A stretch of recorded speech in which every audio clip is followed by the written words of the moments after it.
राधे राधे।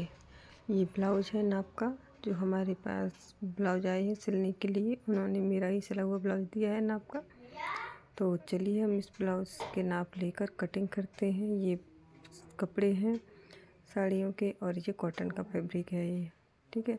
तो पहले हम इस ब्लाउज की कटिंग करके बताएंगे आपको कि हमें इसको किस तरीके से बिछाना है और किस तरीके से ये हमारा स्ट्रेचेबल कपड़ा कहाँ पर किस तरीके से आना चाहिए, ठीक है। तो ये कॉटन का फैब्रिक है, ये देखिए इस तरीके से हम कटिंग करेंगे तो ये हमारा यहाँ पर खिंचाव सा आ रहा है। तो यहाँ से हम इसकी इस तरीके से बिछाएंगे। तो ब्लाउज़ की लंबाई नाप लेते हैं। ब्लाउज़ की लंबाई है हमारी, देखते हैं कितना हमें ब्लाउज़ को किस तरीके से नापना है। ब्लाउज़ की लंबाई हमें इस तरीके से नाप लेनी है और ये 16 इंच बैक पार्ट। तो ये बैक पार्ट का हम निशान लगा लेंगे 16 इंच पे और 5.5 इंच की शोल्डर लेंगे हम, ठीक है। और 5.5 इंच की हम आर्म होल लेंगे। डीप नेक है और ये सिंपल ब्लाउज है, ठीक है। तो इसमें इतना ही रखना है। इस तरीके से हम अपने निशान को कंप्लीट कर लेंगे। अब हम लगाते हैं अपना, ये देख लेते हैं कि जो हमारा गला है कितना डीप है। तो आधा इंच का ये हमने नीचे मार्जिन छोड़ दिया है और यहाँ पर टिक कर लिया है। ये हमने निशान लगा लिया है बैक पार्ट का।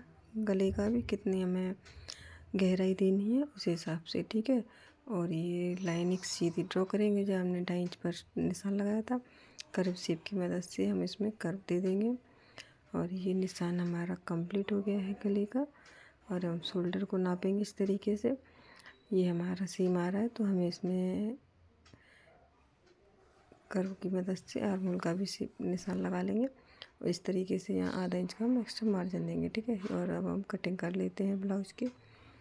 तो ये हमारा गला कट चुका है। अब हम शोल्डर की कटिंग करेंगे। तो आपने देखा होगा 2.5 इंच का हमारा शोल्डर है, 2.5 इंच की ही आर्म होल हमारे 6.5 इंच के हैं और शोल्डर हमने 5.5 लिया था। 5.5 ही हमारे आर्म होल थे, ठीक है।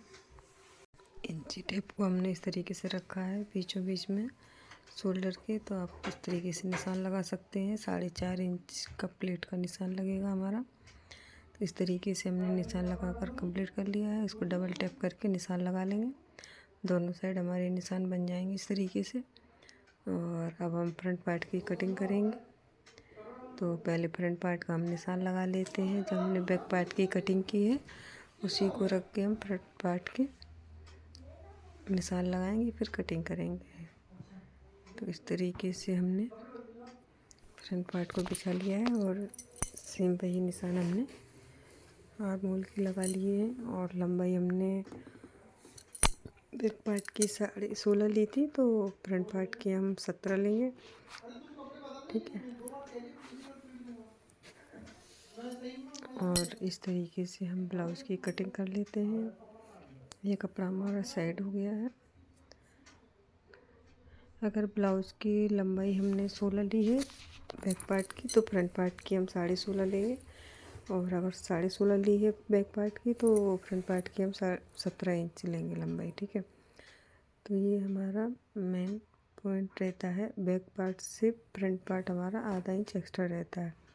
इस तरीके से हम 7 इंच पर नेक का निशान लगाएंगे और फिर तीरे को भी इस तरीके से निशान कंप्लीट कर लेंगे तीरे का। और बेल्ट भी बोलते हैं, तो बेल्ट या तीरा जो भी बोलो, और निशान लगाकर हम कटिंग कर लेते हैं फटाफट। कटिंग करने के बाद ये देखिए हमारे आर्म होल की वही कटिंग है जो हमने निशान लगाया था। और ये पट्टियाँ हमारे काम में आने वाली हैं, तो उन्हें हम मिक्स करके साइड में रख लेते हैं, ठीक है। तो ये हो गई है हमारे फ्रंट पार्ट की भी कटिंग। और अब हम अपनी बाजू की लंबाई नापेंगे। पहले हम अपने प्लेट के निशान लगा लेंगे। 2 इंच की हमारी ये प्लेट हो गई और 2.5 की ये, मतलब ब्लाउज जैसा होता है उसी हिसाब से हमें ब्लाउज की प्लेट्स लगानी पड़ती हैं। लेकिन मेन पॉइंट ये रहता है कि नीचे की हमारी 2.5 इंच की प्लेट रहती है लंबाई में, चौड़ाई में उसकी 2 इंच का प्लेट डलती है, ठीक है, चौड़ाई। और अब हम बाजू की लंबाई नाप लेते हैं। इस तरीके से हमारी बाजू की लंबाई निकल आएंगे, ये देखिए। तो अभी हम इसको नहीं निकालेंगे, सीधा कपड़ा निकाल कर एक सा करके रख लेंगे। वीडियो अगर अच्छा लगा हो तो लाइक शेयर कमेंट ज़रूर कीजिएगा, और मेरे चैनल पर नए हैं तो सब्सक्राइब करना मत भूलिएगा। लाइक कमेंट जरूर करिएगा और सब्सक्राइब भी करिएगा। मिलते हैं नेक्स्ट वीडियो में, तब तक के लिए राधे राधे, बाय बाय।